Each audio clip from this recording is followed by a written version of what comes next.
Mbabe, Besson, Ebai, Samuel. I'm a Cameroonian by nationality. I was born let me say, the southern part of the southwest part of Cameroon, which is English speaking, just nearer to Nigeria, a border town, the last border town to Nigeria that is bordering Nigeria. So it's called Manfe. I would say that is I would call it my ancestral land, my home, my everything. That is where I belong. No matter where I am today, anywhere I go, I know that I want to go back there. That is my ancestral land, as I earlier said. That is the place I call my home, my village, my everything.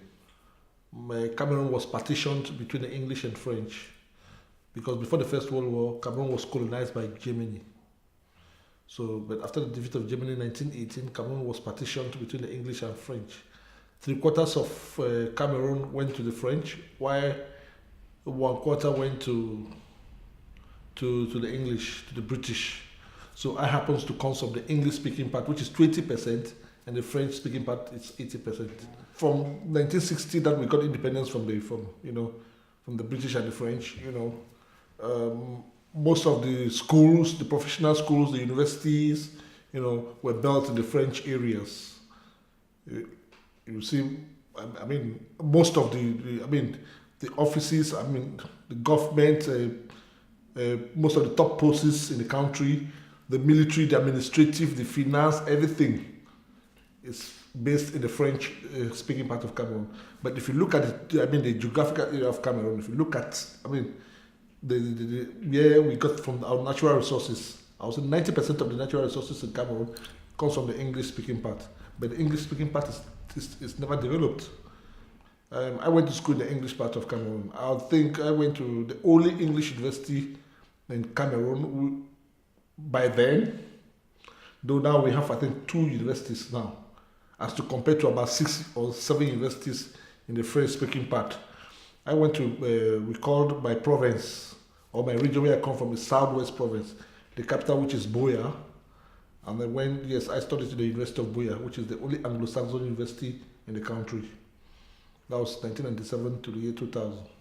I wasn't working, after I worked, as I earlier said, I worked in the private, cooperative as a human resource personnel. After some time, my contract got finished.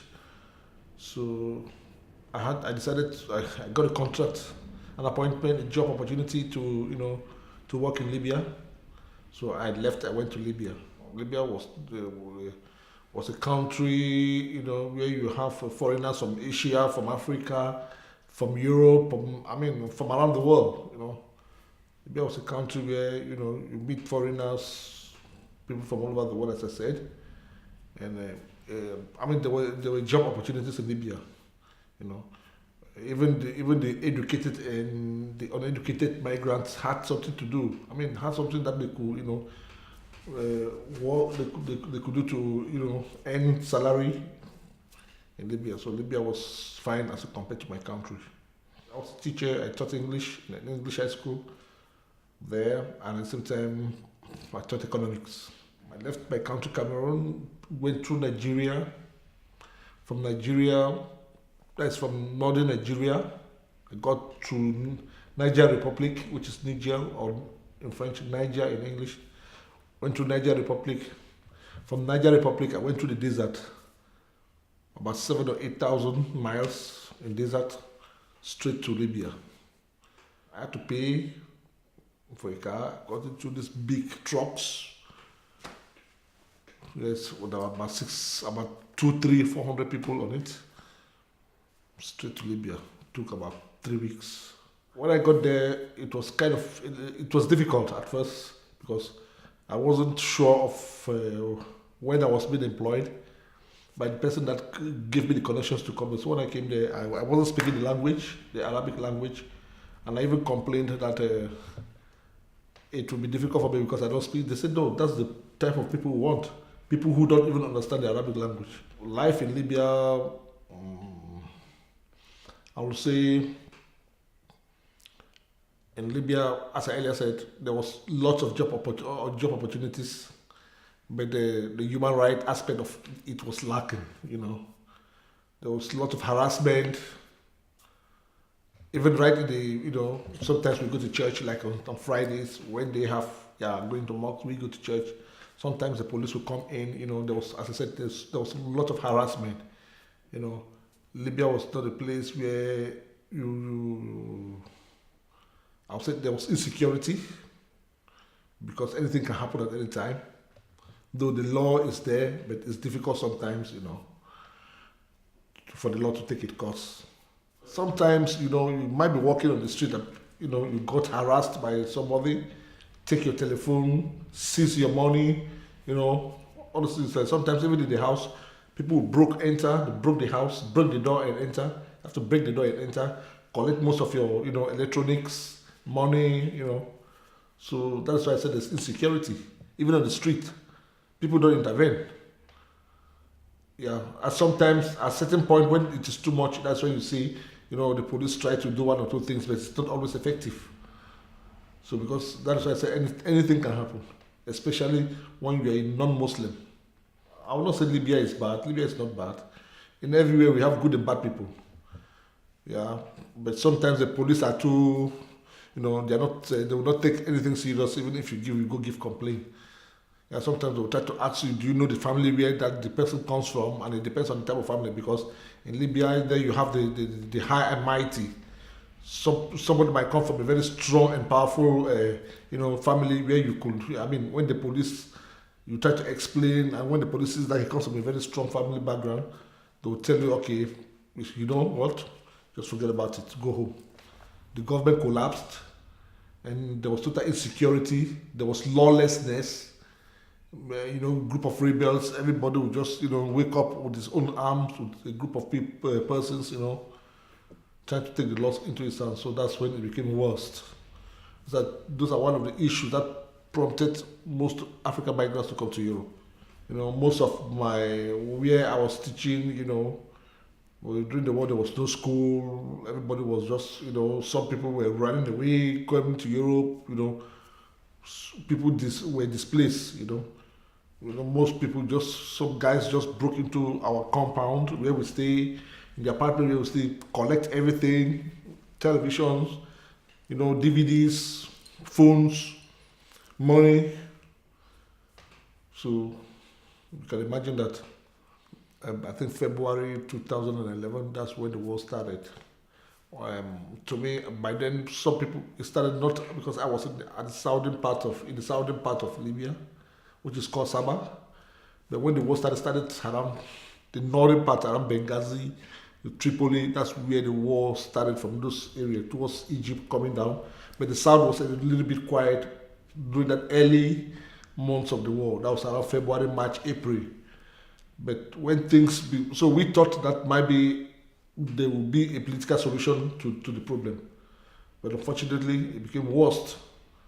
And people began doing things that they could do, unimaginable things, especially during the south, the down south, which is, a little bit, it's not developed as the northern part, So that's why I said there were militia men, group of rebels, begin to harass people, to do things, lawlessness.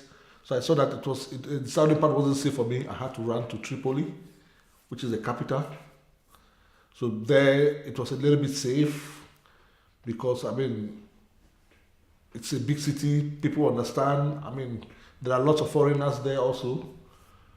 But when the war was approaching Tripoli, and the NATO started bombing Tripoli wasn't safe any longer. Because NATO were bombing those military bases, those camps, military installations. So Tripoli wasn't safe, and there were people that were against Gaddafi and people who were for Gaddafi. So Tripoli became one of the hottest and roughest places to stay, one of the most dangerous places to stay at that very particular time. So we had to leave. I had to, find a means, to come to Europe, because going back through the desert was out of the question. So the only opportunity that I had was going through the Mediterranean Sea to Italy. Yeah, I've never fought a war before. Most of these wars, it is something that we see in movies, But when it started as a joke or as a play, but after some time it became real. You know, the stress, the trauma, the heartbreak. It depends on who you are. It depends on how you see the war. So to me, it was, it was kind of, it has a positive effect on me. Even before I left Tripoli to Italy, it is when I arrived in Italy, I fainted inside the ship.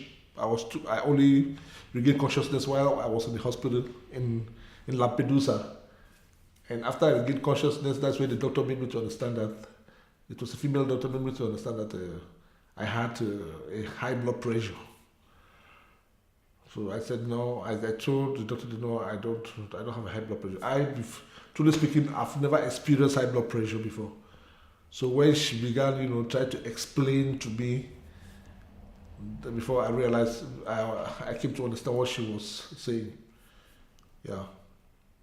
Because even during the war, I had no money, nothing. Most of my things were taken away, stolen from me, from certain rebel groups, also like that. So I went to Italy without no money, all the stress. I was in an army camp in Tripoli. That's where I went, and I was being pushed to Europe by the military. I was being sent to Europe. Got into the boat, said, go, Emshi, go to Italy. I happened to enter into, it was an iron boat, 3-decker. You have the deck, then you have the middle and the upper. I was at the upper level, or let's say floor. Yeah, so mine was iron boat. So mostly it was wooden boats that carry about 500, 600, but mine were about 800 persons. They just wanted to send people to Europe. Maybe other people came because they have their own reasons. I came to Europe. I had an opportunity to come here because there was no way that I could go back to my country. When I was coming to Libya, I came to Libya through the desert. And I cannot go back to the desert because it was risky. It's one of the most dangerous adventures you ever take, So I saw that it was the only way that I could go out of Libya was through the sea, just like the other people were going. But since I never had money, I went to the camp. The army said, "You don't have money, enter, go, or everybody to Italy." It was kind of trying to punish the Europeans. With influx of refugees. Lampedusa is a tiny island, under Sicilia in Italy. It's a tiny island where migrants from Egypt, from Algeria, from all over North Africa, straight. The first place we enter is Lampedusa. So Lampedusa is just it's a very small island, They couldn't leave migrants. It was an entry point, a gateway to Europe. So once migrants will arrive to Lampedusa, they might be there 1, 2, 3 days, and they'll be transferred to other centers in mainland Italy. They couldn't leave migrants in Lampedusa because Lampedusa is just a small place, too small. When we got into the Italian territory, that's why we had rescue. When the rescue came, they made us to understand that 4 hours from where we are to Lampedusa is 4 hours. So they had to pilot the boat straight to Lampedusa. When we got to Lampedusa, by then I already fainted. I saw when they came in, but because of we're too choked up, packed like sardine, you couldn't straighten your legs, just like this. So all this pressure with the sun, the heat, the starvation, I fainted. So I only opened my eyes when we got already in hospital, where we are already in Lampedusa. So I don't know how I came out. But when those Coast Guard came on board our boat, they made us understand that from here to Lampedusa is 4 hours. So along the line, I got fainted. So I regained consciousness only in the hospital. So, truly speaking, I don't even know how the island of Lampedusa looks like. After I regained consciousness, about 3 hours, as early hours in the morning, around 4 o'clock, I was took 4 a.m. in the morning. I was taken by the ambulance straight to the camp. And I was in the camp from that morning, 4 a.m. till 12 noon. I got into the bus straight to the Croatia, very big ship, the Croatia. From the Croatia, I left, so I don't really know how Lampedusa, but what I know is Lampedusa is a tiny island where as soon as migrants will come in, they might be there for a day, 2 days at most, and they'll be transferred, taken away out of Lampedusa to other mainland China, so I don't really know. In the camp we also face, as refugees, we always have complaints. We always have one or two things, to always, give complaint for concerning the treatment of the place of migrants, living conditions. Yes. So we had lots of problems also in the camp. Yeah, I would say that in the camp, we're often abandoned. Only sometimes they say we should go to learn the Italian language. No job. No technical skills or nothing to study, We weren't given any opportunity, any offer, to study anything of your choice, only to learn the Italian language and that, sit, eat. Just like that. Nothing. People became tired with the stress that we came along with from Africa, from Libya, and also the stress we're going through. The conditions we were living in the camp, just kind of just sitting idle, nothing. To occupy people only in the Italian language. You go for 2-3 hours in the morning, and that's all. You sit. There's nothing. Some of us are not used to this type of lifestyle. After about 2 years in the camp, I got asylum. I was given 5 years, and even in the camp, he said, even when we've been given those residence permit to live in Italy, they said, okay, if you're just gonna go to Denmark, go to Norway, go to Germany, there's no work here. And even if they did not tell us, but we cannot even say that because we are not Italians. Even if they never did mention those statements, but we couldn't have sat in Italy, sitting there without doing nothing. We had to look for somewhere else to go, where you could have, opportunities, to make ends meet, to earn a living. So that's how we came here, and from Metienne, I in particular decided to come to Hamburg.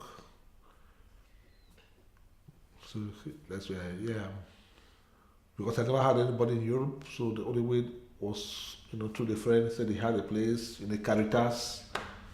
So when I came, I was living in the Caritas. So through the address that he gave me, I left a room straight to Hamburg. At first it was difficult, but to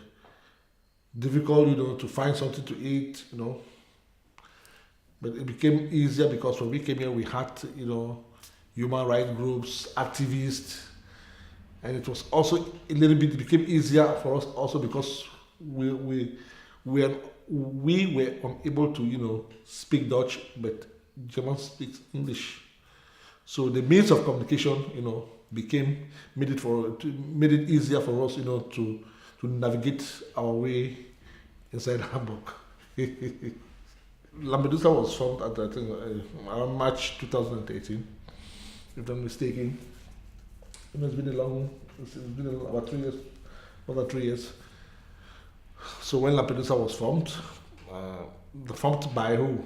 By some of us that came from Libya to Italy, and from Italy to Germany. Other refugees went to France, Sweden, all over Europe.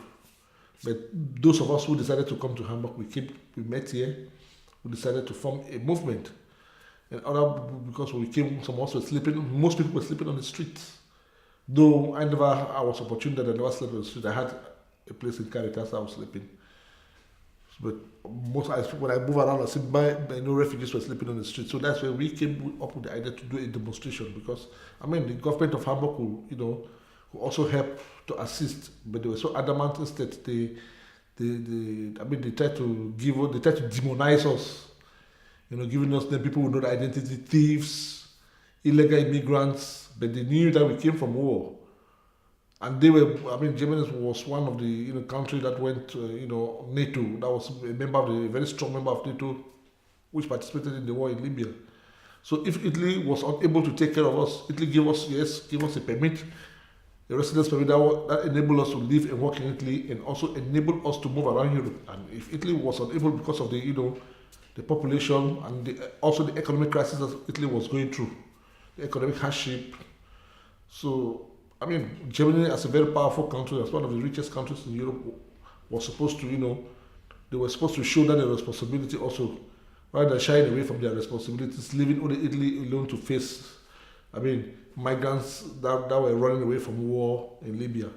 There are powerful countries in Europe, rich countries that were supposed to give assistance to Italy. That paved the way for the birth of Lampedusa in Hamburg, the movement. We named it Lampedusa in Hamburg. People who came through Lampedusa and are here in Hamburg. That's where the name came, Lampedusa in Hamburg. That's how we started the movement till today. Was when there was this harassment by the police everywhere. Trying to fish out illegal immigrants, especially Africans, migrants.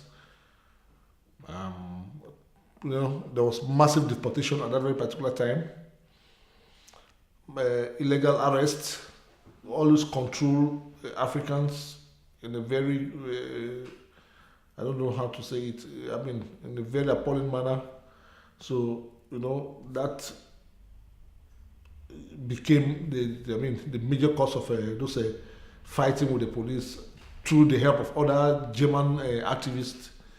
That was not the best way to treat the issue.